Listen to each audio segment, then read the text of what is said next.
them out because we were having technical difficulties. Here Anyway, we go. so yeah, we're going to talk about the 4 different types of attachment. And if you identify your type of romantic attachment, it might be a good way to sort of understand why your relationships are what they are. If you have a great relationship, then great. You don't have to worry about it. If you have a not so great relationship, sometimes it's good to have a little bit of a better understanding of, how you attach or what your attachments might be. For those of you who are on Facebook Live and trying to rejoin us, hopefully you'll be able to come back in. We had like a nice little crowd going, right? We did, yeah. I hope they come feel back. like I probably should have kept them. And just for the record, I'm going to defer to the love coach for a lot of this. I will throw my 2 cents in for sure. Yeah. Especially if she says something I don't agree with. But deferring to the love coach on the love subjects. Yes, on the romantic attachment. Yes, absolutely. yes. If we were talking about the Super Bowl, that would, I'm your guy. You would be the That's guy. why I'm here. All right, cool. And so then the other thing we're going to do is talk about the 3 ways to make love life sweeter after we finish these interesting attachments. Now, here's the thing, too. Another way, like I'm going to read all the different types of romantic attachment, but I'll also be sending you guys a link or posting a link that you guys can actually take the quiz and find out what type of romantic attachment is yours. So, whatever. We both took the quiz. Yeah. Did you agree with your results?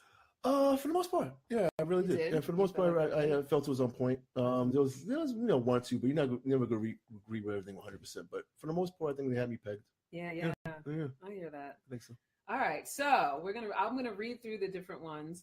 So it's Cindy Hazan and Philip Shaver. They have this theory that adults attach to each other in 4 different ways. And there's just 4, as according to their theory. We don't, whatever. Yeah. Like people have their theories, they do whatever. How much you want to believe the psychology or the science, or how much you want to buy into it, that's totally up to you. Hey, but wake up. Let's start with the first one. It's secure. And we all want to be secure, right? Securely attached people tend to agree with the following statements. It is relatively easy for me to become emotionally close to others. I am comfortable depending on others and having others depend on me. I don't worry about being alone or others not accepting me. And this style of attachment usually results from a history of warm and responsive interactions with their attachments, which I think they mean like warm and responsive interactions with the people in their lives. Right. First off, from the parents. Exactly. Like started with their parents and, they were coddled. Right. And I think that that's a very ideal way to, because all of us have a little bit of dysfunction, a little bit of. It seems like if there's a choice, this would be the one that most people would go for. Right. I'm secure. Yeah. So often they report greater satisfaction and adjustment in their relationships than people with other attachment styles. Securely attached people feel comfortable with both intimacy and with independence, right. Which I like that. I think that, it's all about having that balance between, I'm good with being close, but I got to be able to, we go to a party, I got to be able to socialize and be on my own. And yeah, I want you to be in love with me, but have your friends. Exactly. Have your own people. That's a secure relationship. Like have your interests. Yeah. Be able to do what you want to do, hang with your friends. And Don't stuff. be up all under me 24/7. That's an aside. Secure attachment and adaptive functioning are promoted by a caregiver who is emotionally available and appropriately responsive to his or her child's attachment behavior. So they're saying like you go back to your parental relationship. Right. And so, I can see that being the case. Huh? I can see that being the case. Yeah, do you feel like you're an emotionally available father? Like when your kids need you, you're like, yeah, I believe so. I'm ready to talk. Yeah. Well, like, what's it saying? If you don't teach them, their friends will. Yeah. So I'd rather have them come to me and, all the craziness and whatever they have to say than go learn on the street, because they can just learn all sorts of craziness that way. Right. And you never know what somebody's going to tell them out there. Yeah. I remember there was a girl in 8th grade who told me that you could get pregnant through kissing because the sperm can come up. Yeah. I mean, by 8th there grade. have been cases of that. No, but exactly. That's my point. These are the kind of things that your kids will learn and believe is true. And, if you don't tell them yourself. Like my daughter was telling me about all her intimate stuff. I had to really gut check and hold it in my face and make sure that I was just emotionally available. Like, okay, like, and hold it in so she'll feel free to tell me these things, so I won't be, just turned off by my reaction. So yeah. But like, what were you suppressing? Like, what were you feeling inside? Were you like, just no, just like, no, not already. Yeah. It's too soon. But it's what happens. It's part of being a parent. So yeah. So they're saying that, when you come up with a parent that is emotionally available and they're saying appropriately responsive to his or her child's attachment behavior, right, as well as capable of regulating both his or her positive and negative emotions, which I think that means capable of regulating their own positive and negative emotions. Yeah, that's what I get. That's you know what I mean? Yeah. Because I'm a big believer, and I'm not a parent, so I don't judge parents, I don't shame parents or whatever, but I really do believe that kids do what parents do, not what they say do. Oh, absolutely. And right? They're watching you all the time and listening to you all the time, whether you realize it or not. Like my 11-year-old, she'll say something to me, and I realize she listened to a conversation I had months ago. Yeah. Like, they're always listening. The kids, no matter where they are, they're in the other room, they're listening. Yeah. Hey, Tammy. Tammy just joined us on Facebook Live. What's up, Hey, Tammy? What's up? We have Hyam, Rory's back. Thank you, Rory, for coming back. Robert, Joe Artizone, who's amazingly talented, amazing singer. I'm glad you're here. I wish you could come in and sing the song for our finale. All right. So the next, what's funny is that the next 3 styles of adult romantic attachment are all under the header of insecure, meaning there's only one way to be secure, right? And then there's like 3 different ways to be insecure in your relationship attachment. According to this. According to this theory. So one of them is the anxious, preoccupied attachment. So, see if you identify yourself anywhere in here. People with anxious, preoccupied attachment type tend to agree with the following statements. I want to be completely emotionally intimate with others, but I often find that others are reluctant to get as close as I would like. And I am uncomfortable being without close relationships, but I sometimes worry that others don't value me as much as I value them. So people with this style of attachment seek high levels of intimacy, approval, and responsiveness from their attachment figure. Yeah, that's a problem. Right? Yeah, being with someone that's anxious and that's just too needy and but everyone goes through these phases though. Yeah. If you're always like this, then I would say that's a problem. But like we all have our moments. We all have our moments. If we're being honest, I would say we all have our moments. But you just don't want to be like that all the time, obviously. I think that this type of attachment shows up with like people who who are like fast text responders and want to be, they want responses right away. Yeah, before you even finish your text, they're texting you back like, whoa, I haven't even finished. Right? Or like, they'll text you and let's say you don't get it right away. And then they're like, why didn't you answer my text? What's going on? And then they write a story in their head, like, and then they're talking to their friends. They're listening to the voices in their heads, and the voices are always saying bad things. It's always negative. It's always negative. It's always negative. Yeah. They're already giving you scenarios like why you didn't answer them. Like, no, I was asleep. Right. It's 2 a.m. Or I was, working or something like that. Like, I think that when people have anxious or preoccupied attachment, it's like they can't breathe and just let there be space because they're too busy writing a story of like, I'm losing this person, I'm losing this person all the time. And so it says they're already setting themselves up for the bad news. Right. So further, it says they sometimes value intimacy to such an extent that they become overly dependent on the attachment figure, whoever they're in the relationship with. Right. Compared to securely attached people who are anxious or preoccupied with attachment tend to have less positive views about themselves. Of course, because you're like hoping that other person is going to fill you up or, complete you. Yeah. Like in that horrible movie. It's like that. It's that. Actually, it wasn't a horrible movie. It just was a bad message, that movie. Yeah. Was it Jerry Maguire? He's like, you complete me. Like, you can't. You had me at hello. Right. Good lines in that movie. Well, you had me at hello. I think it's possible. You can have somebody at hello. It's like, damn, I definitely want to get with that person. But to think that someone completes who you are as a person is just such a dysfunctional. It's weak. It's it's not good. Hey, Pascal and Ivan joined in. That's the Facebook Live for those of you who are listening on the radio.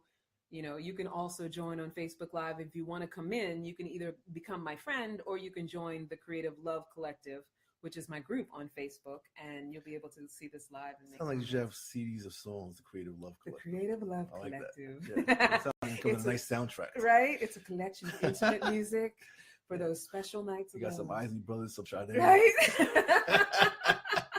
Little poetry. Yeah, nice. So, anxious, preoccupied, compared to securely attached people who are anxious or preoccupied with attachment tend to have less possible views about themselves. I think we did that part. They may feel a sense of anxiousness that only recedes when in contact with the attachment figure. They often doubt their worth as a person and blame themselves for the attachment figure's lack of responsiveness. Like, I'm not. That sounds like you come home and if you don't answer the text, you can find them in your bathtub with their wrists slit. That sounds all sorts of desperate. Yeah, that's not good. Yeah. Fatal attraction. Right? Yeah. It says people who I see Glenn Close being this part. Do you? Fatal attraction. Yeah. People who are anxious or preoccupied with attachment may exhibit high levels of emotional expressiveness, emotional dysregulation, which I'm not even sure what that is. I guess not regulating your own emotions is what I'm, assuming. Worry and based on your partner. Right? And impulsiveness in their relationship. So people who are like just cooking your daughter's a rabbit. Yes. That's pretty impulsive. That's impulsive. To cook somebody's rabbit. That's not necessarily a good thing. Yeah. But I think that when you're in a relationship with someone who's anxious, preoccupied, it's like, and you're not that sort of attachment. Yeah. It gets very uncomfortable because it's very demanding. It's very needy, right? Like you were saying. Yeah, I think I've been there before. There's a code. And I have to say, like, if I'm honest, I know that there were times I have a line to be drawn. Like, right. I have boundaries with it. But there's definitely been situations where I chose somebody who, probably wasn't good for me in the first place. Right. And so my anxiety just came from knowing that person wasn't that good for me anyway, but thinking I could somehow control it. Or change him? Or, change him or make it happen. Yeah. Or, and then so when you think that you can control or change something and they don't call you back, it's like, oh, maybe it's not working. Like your subconscious. Yeah. Like that's why I said the voices start talking to you. The voices. And then you make up these scenarios. It's like, I'm at work. Yeah. I work 8 hours, so yeah. Sorry, I couldn't get back to you in your 48 texts. Right. So here's another. No, we're not making fun of these people. We're just, not at all. This is all about identification. Right. Because it's, when we get aware of something that we're doing, especially when we're living in a problem, whether it be a relationship problem or whatever, it's all about awareness and recognition. Right. Yeah. And if you guys remember, if you were listening last week, the question was, how do you show up? So this sort of is a segue into understanding how we show up and not making ourselves wrong for it. Right. Because like we said in the beginning, all of this stuff comes from what our relationships with our parents were like, right? Yeah. Everything comes from like your relationship with money comes from where your relationship, your parents' relationship with money, what they showed you about money. Totally. So all this goes back to childhood. Everything in your life somehow goes back to childhood. Right? Quote Sigmund Freud. Those formative years when we get all screwed up. Yeah. And then we spend the rest of our adulthood hating our parents. or unscrewing ourselves. Or unscrewing ourselves from, they did to us. Yeah. Okay, so another form of attachment is the dismissive avoidant, and this is obviously also under the insecure category. People with a dismissive style of avoidant attachment tend to agree with these following statements. I am comfortable without close emotional relationships. It is important to me to feel independent and self-sufficient, and I prefer not to depend on others or have others depend on me. People with this attachment style desire a high level of independence. Like they just do not want to be bothered at all. That sounds like a defense mechanism too, doesn't it? Totally. Like, I don't want to be hurt, so I'm gonna avoid the hurt by being detached. Yeah. Like isolate myself. Yeah. And have nothing. Yeah. Which I think there's a weird, because I'm a big believer. I'm a love coach, so obviously I believe in love. I believe that connection is what. It's like food; it sustains us. Like I think Barry White on that too, by the way. Barry White on the Creative Love Collective. When you said love coaches, that's all Barry White. All Barry White. Right? Yeah. But love does sustain us. I like our human connections. They do sort of sustain us in a way. However, obviously there are people. If we don't think in terms of like sociopaths and people who just are clinical as far as their mental illness. But obviously there are people who are highly independent. I know that I can go through bouts of like being cool with being alone. I don't need anybody around me for a little while. But I think you're right. Like if it's an ongoing thing where you're dismissing, avoiding, and you don't want to be bothered with people, that there's something to be said for, you know, looking at that attachment. And if it's a problem for you, like if you have hermited yourself away and you're perfectly happy, then do you. Or maybe you've been hurt. Yeah. Maybe you've been hurt in the past and you want to go through that, obviously, that bad space in your life. So you're just like, you know what, I'm just going to avoid it at all costs. Yeah, yeah. So there's that too. No, totally. Totally. So it says the desire for independence often appears as an attempt to avoid attachment altogether. They view themselves as self-sufficient and invulnerable to feelings. I don't need no man. Right? Yeah. You know what? That's a good point. Yeah. That's a good point. I've seen them. Yeah. I mean, I know that men do that too, but a lot of times it's like, you know, women, we sort of get a bad rap sometimes, but I think there's a lot of single women that I work with where it's like, I don't need a man. Yeah. You know, I make my own money, whatever. I've seen that. Yeah. I got a cat. I got a dog, whatever. Yeah. I don't, you know. They have the 9 cats. You know? 9 cats. No, but yeah. I definitely, I've seen that as well. So yeah. So, you know, if you're falling in that category, if you're, you know, in a space of like, I'm okay with being alone. I don't need nobody. I don't need no man. But there are some people that genuinely feel that way, and that's how they live. They feel like they're super dependent, and they really don't, and that's how they live their lives. And they may not be fronting, but there are other people that just like, you know, they've been hurt, so this is a defense mechanism. So I don't act like this, you know, until I'm in another relationship and then get hurt again. Without any science, what would you guess is the percentage of people who like legit just don't want to be bothered with anybody else? Just 30, like your 30, guess. 70. Just like 30. You think it's that much? That are legit with it? Like legitimately don't want to be bothered with other people. Like the dismissive, avoidant thing where they're like, I don't need relationships. I'd stick with that 30-70. You think it's 30-70? Yeah. Wow. I think so. There's some people out there that really feel that way. I would guess like 95-5. Wow. I think only like 5% of people. I think most people who say that, and like you were talking about, they're like, you know, they were hurt or. Maybe I'm just giving these people the benefit of the doubt. I think you might. Well, I don't know. I mean, who knows? I believe in human connection, and I believe, you know, like I said, it sustains us. So I don't think that much of the population truly feels like they don't need somebody. But I do think that a big percentage of the population tells themselves that. Yeah. Because it is difficult to connect. You may be right, love coach. Who knows? Who knows? There's no science behind that. I just, you know, I'm going on what I know. We're going on what we know. And those of you who are on Facebook Live, whoever, let's see, Jeff George, Amy, Gallus, Julie, Beth, Peggy. Jeff George was the name of a great quarterback back in the day. But, but I digress. This isn't a sports show. This is not a sports show. He had a hell of an arm. Those of you who have joined in, please feel free to chime in on this conversation. And if you want to chime in or call in on the conversation or ask a question, or if you have an opinion you want to share, we love opinions. The number is 1-800-508-5431. So feel free to call in. And what else does it say about people with a dismissive, avoidant attachment style tend to suppress and hide their feelings too. See, that's exactly what we're talking about. And they tend to deal with rejection by distancing themselves from the sources of rejection. Yeah, they don't want to get hurt again. Their attachments. Yep. Yeah. Hey, Beth. Beth just joined. And so then our very last attachment style is fearful avoidant. So people who avoid out of fear. I totally have fallen in this category many times in my life without even reading it yet. You? Huh? You? Oh, yeah. I don't see that. Like get scared and be like, oh, no. All right. So this is what it says about fearful avoidant. People with losses or other trauma, such as sexual abuse, and not even with the sexual abuse, but just like, you know, my own reasons. Right. Such as sexual abuse in childhood and adolescence may often develop this type of attachment and tend to agree with the following statements. I am somewhat uncomfortable getting close to others. I want emotionally close relationships, but I find it difficult to trust others completely or to depend on them. I sometimes worry that I will be hurt if I allow myself to become too close to others. And people with this attachment style have mixed feelings about close relationships. On the one hand, they desire to have emotionally close relationships. And on the other hand, they tend to feel uncomfortable with emotional closeness. This is understandable, though. Now, someone goes through something like a trauma, like, you know, you hear about all these young ladies going through it in Michigan with that Dr. Nassar that's just been sentenced for like 200 years. He'll never get out of jail. He'll die in jail.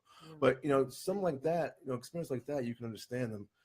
having a fearful, avoidant feeling about relationships. Absolutely. Because they just, they went through some trauma, and they'll have a hard time. This is a doctor, someone they should have trusted. So they'll have a hard time trusting other people in relationships. That's understandable. Totally. Yeah. Absolutely. Now, what about people who didn't necessarily have a trauma and just have here's the thing. I guess on some level, there's always some sort of something that teaches you that there's hurt and pain having to do with love or depending on people. Yeah. I mean, I know for myself, it's like there's something I can't necessarily pinpoint it right now, but there's something that says you know what, just take care of it yourself. Yeah. Okay, don't depend on, but I'm aware of it. I feel like, awareness is half the battle. Right. But I would have to say that most of my adult life, it's been don't rely on somebody else to get it done because they might not do it, or they might not do it right, or whatever. Yeah, I get that message too. But you really understand it more if something traumatic, in this case, happens. Some kind of abuse happens in the past. But it's love is jumping to the ocean, not knowing what's going to happen. So I can understand being fearful, especially if you've been burnt in the past. So yeah. No, absolutely. So the rest of this, they commonly view themselves as unworthy of responsiveness from their attachments, and they don't trust the intentions of their attachments. Similar to the dismissive avoidant attachment style, people with a fearful avoidant attachment style seek less intimacy from attachments and frequently suppress and deny their feelings. Because of this, they are much less comfortable expressing affection. So if you identify yourself in this, don't make yourself wrong. Whether you're any of these last three, if you're in the secure zone, stay there. Of course, if possible. If you can. But that's the thing too, and we were talking about cyclical. I mean, you could be insecure. I took the test. You could be insecure, but then you also have periods where you're fearful, avoidance. You have dismissive. You go back and forth. Right. And no one just stays in one part of the pendulum the whole, 80, 90 years you're here. So. Depends on where you are at the time. I totally agree with that. It depends on where you are at the time, and also what your relationship is to yourself at the time. Right. Different things can go on in your life where you feel better. You can be more self-aware. You get more self-aware about yourself. Yeah. And then that relationship with yourself obviously has tremendous amount to do with your relationship with other people. So you learn more about yourself. You're able to deal with things within yourself, things that happened in the past, and reconcile things, and maybe you'll be able to do better in a relationship. Yeah. It's all about awareness, people. The thing is that the worst thing to do is to be in a space of shame, whatever behaviors that come out of when we're going through these different cycles, I think. And what is good about this theory that they put together is that it does sort of put it in an analytical box, so we can kind of recognize behavior, which I think there's nothing wrong with that. I think it's very important to be aware that you don't start identifying yourself this way. Let's say you like you saw in Anxious Preoccupied, some of those behaviors might be your behaviors. Maybe you're someone who calls someone with desperation, but to walk around and identify yourself as someone who is anxious and preoccupied and desperate, and that's just who you are, and claim it as an identity. It off and that's it. The purpose of this is not to make yourself wrong, but also not to burden yourself. You can be whoever you want to be at any given moment, but you can't change something until you know that it exists, right? Like Oprah said, what you say, you know better, you do better. Yes. Yeah. I think that was it Maya Angelou? It was Oprah quoting Maya Angelou. Was it? Let's call it that. We'll call it that. Oprah quoting Maya Angelou. But you know better, you do better. Or when you know better and you hit rock bottom and you can't think of anything else to possibly do because everything sucks. Yeah. You then do there's better. There's that too. Right? Nowhere else to go. Yeah. So if you want to, I will put a link to this quiz. So anybody who wants to take the quiz and kind of figure out what category they fall in, they can definitely do that. I'll put a link on the Facebook Live post, and I will also post it in the Armed Radio group and, wherever else people might. If you want, you can reach out to me too. You can reach out to me on Facebook if you want this link. So find out where you sit. It's actually it's a quick quiz. It's kind of informative. It's, Did you feel like it was informative? It was. Do you want to share anything you learned about yourself? No. But, thanks for asking. No, but in this one in particular, just the one I took, it says that I'm in a secure region of the space. Yeah. But it also mentions some other things that that they are comfortable expressing their emotions. They tend to not suffer from depression. Other things I didn't wholeheartedly agree with, but I can see as a whole agreeing with it. But the other little things on the sides, I'm not sure. But you're never gonna read everything wholeheartedly anyway, 100%. But that's true. Yeah, but I'm talking about as far as the questions they ask. Mm-hmm. A lot of times they ask a lot of different questions in the same way, but you end up thinking about them in a different way. Yeah, It's interesting the way they pose them. So I think it's helpful to take. Yeah. I think it's good. All right, I hear that. See, I didn't mind my results because I will say that, like we were talking about before, it is cyclical, and I can remember times where I was in different areas. Right. Like the way they sort of give you the it's like you get when you take the quiz. I don't know if you guys can see this. It's like on a graph. For those of you on Facebook Live, you can see it. Those of you who are on the radio, it's on like a graph. So you can fall anywhere on that graph, and you kind of want to fall into the secure zone, I guess. If you're feeling good about things, and you probably will, but if things aren't feeling so good, and if you're being honest with the answers. Oh, absolutely. There's no sense cheating yourself with these kind of quizzes, right? Right, exactly. Like it's for your own awareness and your own whatever transformation, however you want to do that. So yeah, that's that with attachment styles. What do you think about that? I think it's great. Yeah, like I said, I can see me taking this like a year ago and having different results. Yeah. But right now, I definitely agree with it. It's just now for the most part, like I said. Awesome. Yeah. All right, cool. Yay, attachment styles. Now, anybody out there, if you want to, write to me, ask any questions, you want to call in, feel free to call in. If you're on Facebook Live and you have any comments about attachment styles, or, if anything came up for you, anything that you're feeling, feel free to do that. And if you want to comment later on the Facebook Live, or if you want to post later on, just do #AskForCandy, and I will always respond, and we can always have a conversation about it. Like I said last week, this is a conversation, so don't chime in, and don't feel like because I'm a big believer. I always say I'm the coach on the court. There's nobody who has mastered this love thing and just knows all your answers. That's why I don't like a lot of the gurus who give tips and tricks and things like that, because there's no one size fits all way of doing your love life, of being happy, of having a good relationship with yourself. It's about being involved in the conversation, right? It's about what works for you individually, and getting the support to be able to talk about it. Right. Yeah. Support is important. Support is important. So what is going to be our regular tradition is that I always give 3 ways to make mine too, love and life sweeter. Okay. Because we're here to ask for candy. Nice plug, like segue. Love it. Right? Yeah.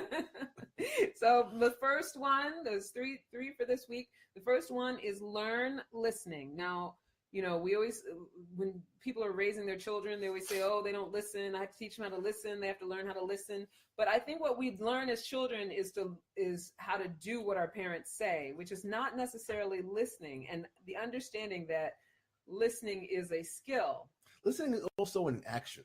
Yes. As opposed to hearing. Yes. You can hear, like you always say, do you hear me? But no, are you listening to me? That means, are you going to do what is there action involved afterwards? There's a lot of people, like even in conversations, like, I've done this. My daughter knows I'm crazy, but like when I'm talking to people, a lot of times, people only are hearing you so they can respond. Yeah. So a lot of times they're not even hearing you. Like I'll just say some gibberish stuff. And I'm like, I was talking to someone, saying, oh yeah, my pants were down, blah, blah, and I would do it in front of my kids. She's like, oh, and that shows just people aren't listening. Yeah. And she laughs, but it's true. People are not, they're hearing you, but not listening. It involves action. So I don't want to preach on that, but it's really true. Because I talk about it often. I always call that waiting to talk. Yeah. Yeah. You just get points together, like, yeah. Like when people say, have a person ask you how your weekend was, and you start talking all this crazy stuff. Like, good. They didn't hear anything you said. Yeah. I painted myself purple, and I jumped into the Hudson. I swam across to Jersey and ate a crab. Yeah, it's like, oh, good. That's great. Yeah, I went to Jersey. I went to this. They'll just talk about what they did. Yeah. They didn't hear anything you said. Yeah. It's That's crazy. true. And so, I mean, here's a secret too. If you want to connect with anyone, actually, if you want someone to fall in love with you, learn active listening, because so few people do it. It makes us rare and special and treasured when we're just willing to hear each other, listen, and respond to what we're hearing rather than waiting to talk and say what we have to say. Exactly. I think we're all guilty of that. Yeah. You know, just I sometimes I have to really just just stay in the moment and be able to listen to what someone's saying, because like I found myself guilty of having my response ready. Yeah. Yeah. No, I do it too, but it's definitely one way to make things a little sweeter. Yeah. Agreed. All right. It just feels so good when you know someone's listening to you. Yeah. And that and you can tell. Yeah. It's not fake. Yeah. It's a beautiful thing.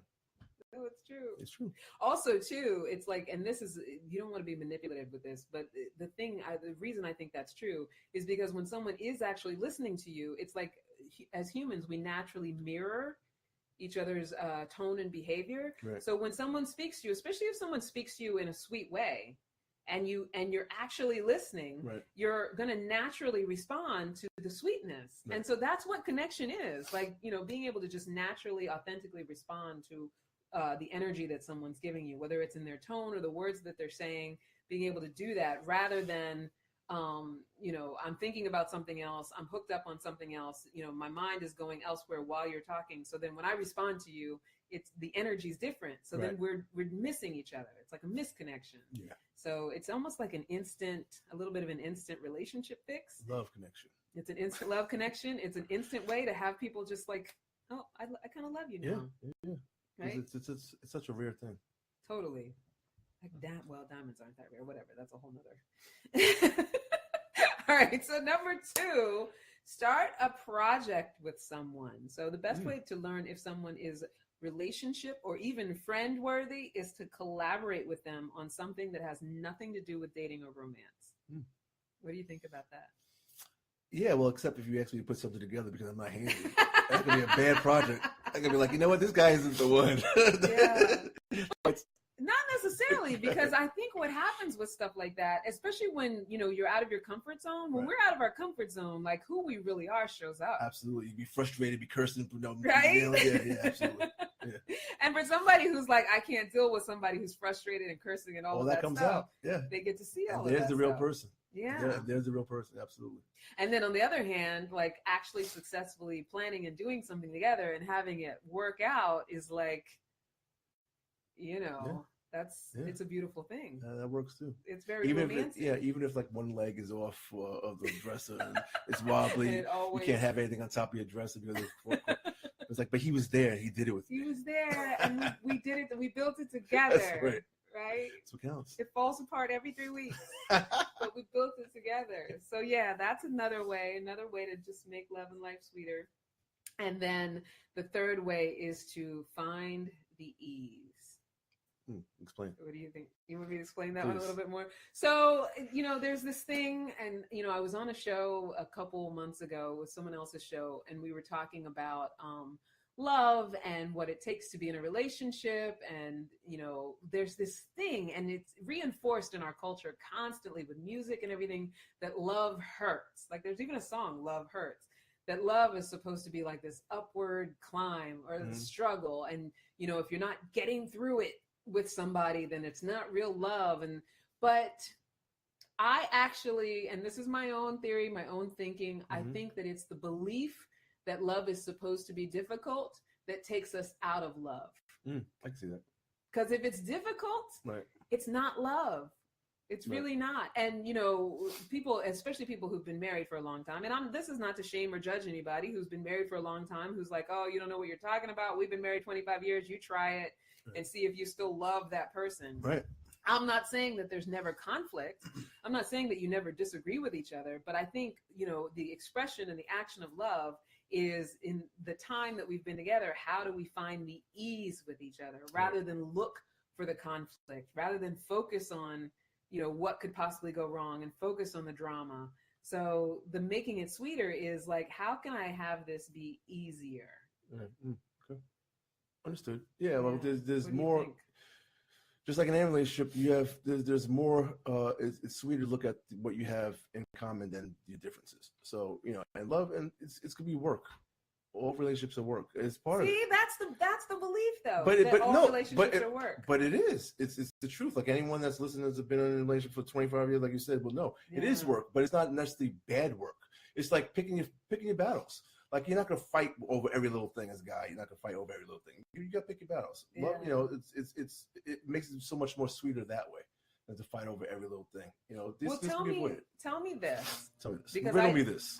Riddle me this, because I feel like you're saying what probably 99% of people say, that love is work. Relationships are work, right? They are. And I agree with that. But tell me, like when you say that, like, what is it that you're specifically pointing at when you say, like, what is the work part of it? Well, just keeping things new, keeping things fresh. You know, you have to work at, you know, you have to want to do the work to keep things fresh.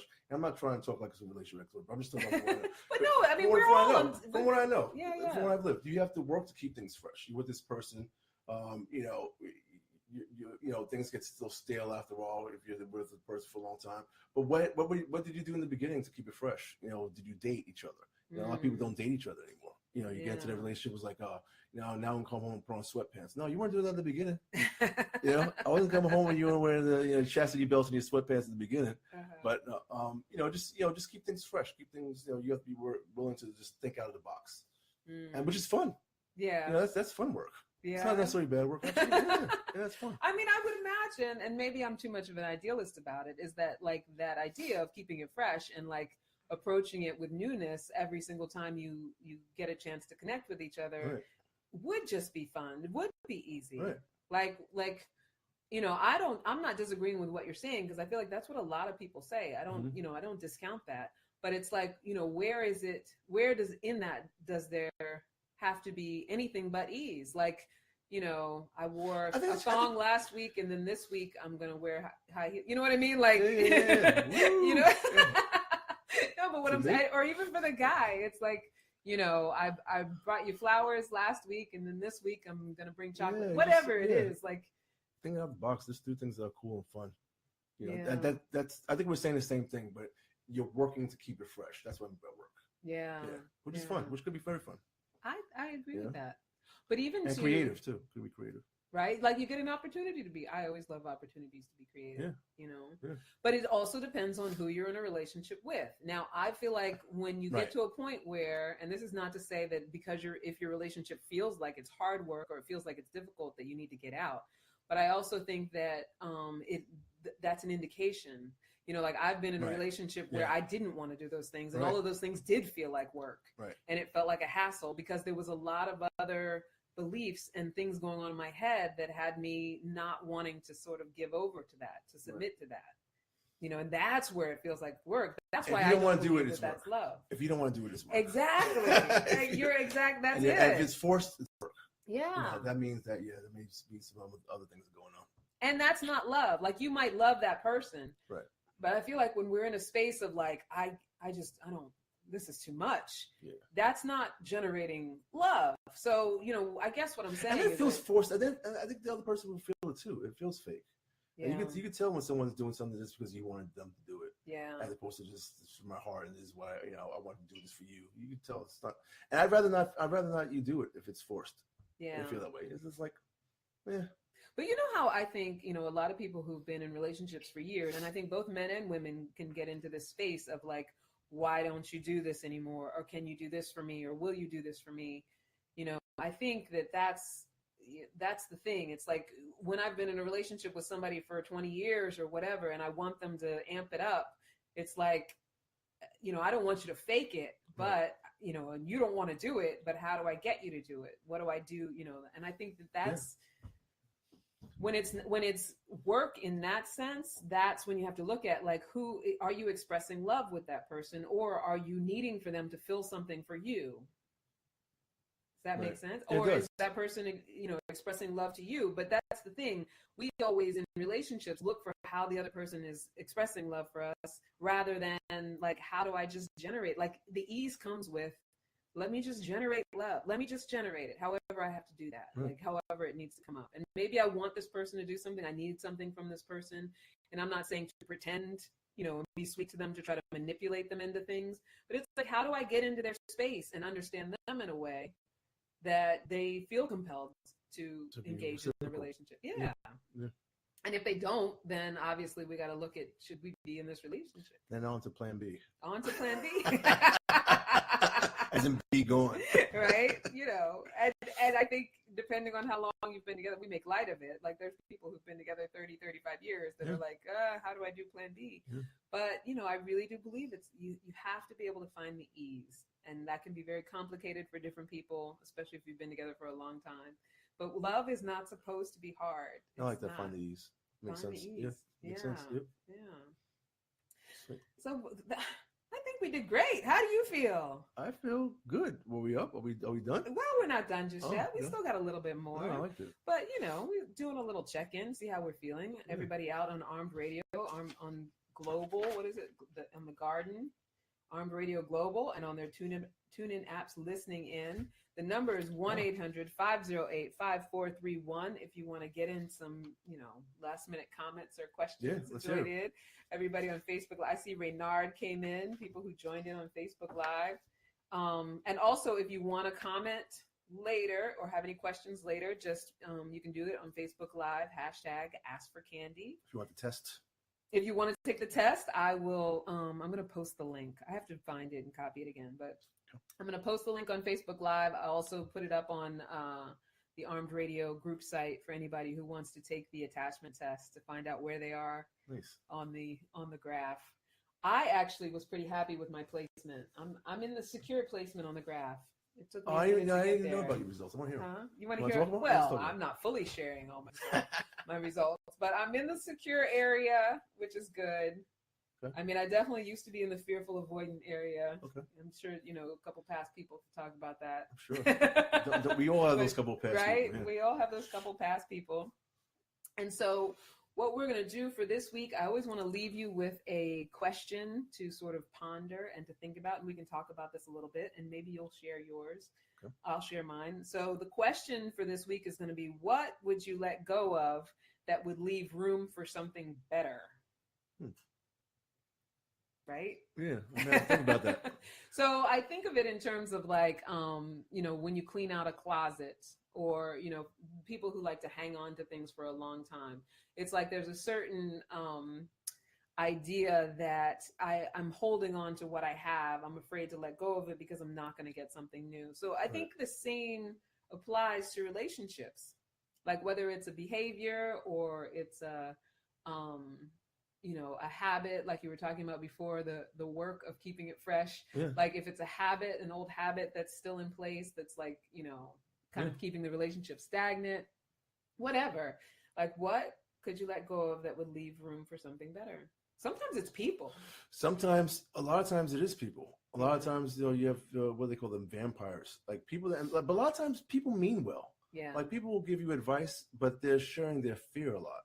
Yeah. They're sharing things that you can't do it because, and they're just sharing things, the negatives that they've gone through or that they think would happen to you. They're doing it out of love. Yeah. So a lot of times you can't fault them, but at the same time, it's just negative and not to your purpose. Like people are talking to themselves a lot of times. Right. It is. It's like almost cathartic for them to hear their fears being spoken through their own mouths. But yeah, it's like I said, it's out of love, but yeah, it's not for your benefit. Yeah. So people definitely is a good one. Yeah. Yeah. Do you have anything? I know you don't have to mention if there's a person, but do you have anything in particular that you feel like if you let that thing go, it would leave room for something better, like a habit or like a? I don't know if this relates. I think it relates somewhat, but I like what you said earlier about listening. I'm not sure if it answers your question in a roundabout way, but I think that I could be a better listener. Yeah, for sure. Because I do. When you were describing it before, I was like, that's me.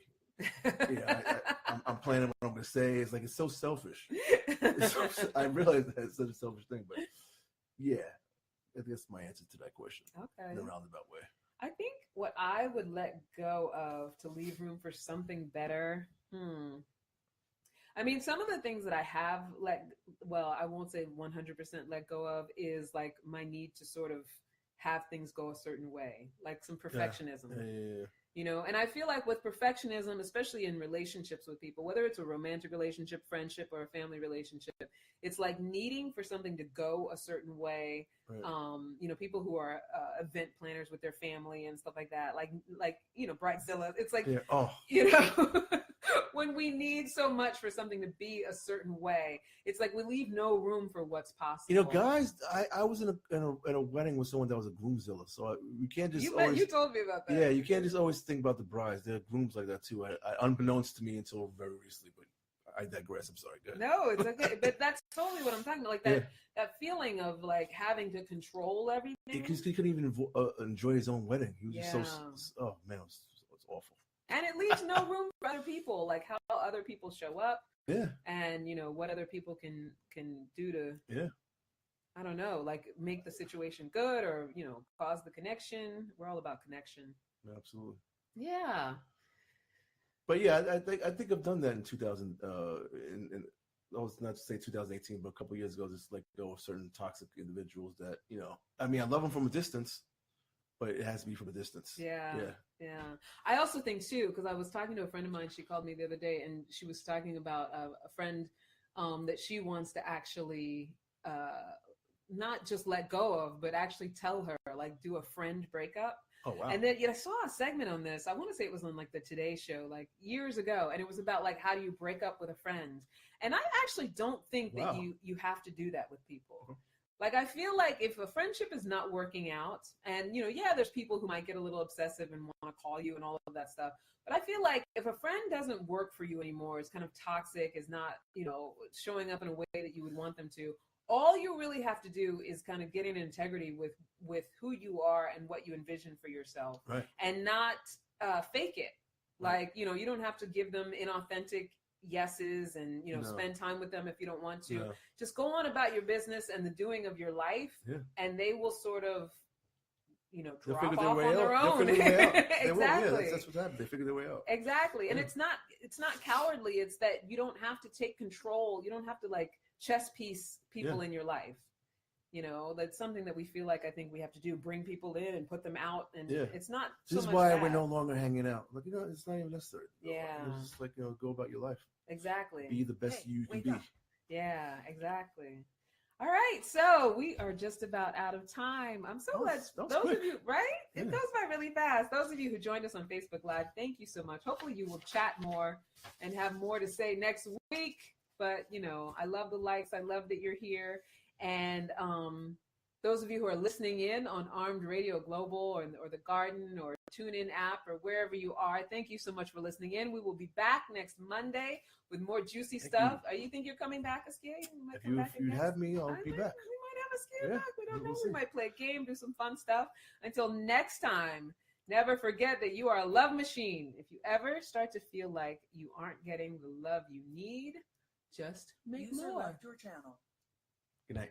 Bye. Bye, everybody on Facebook. Bye. Love.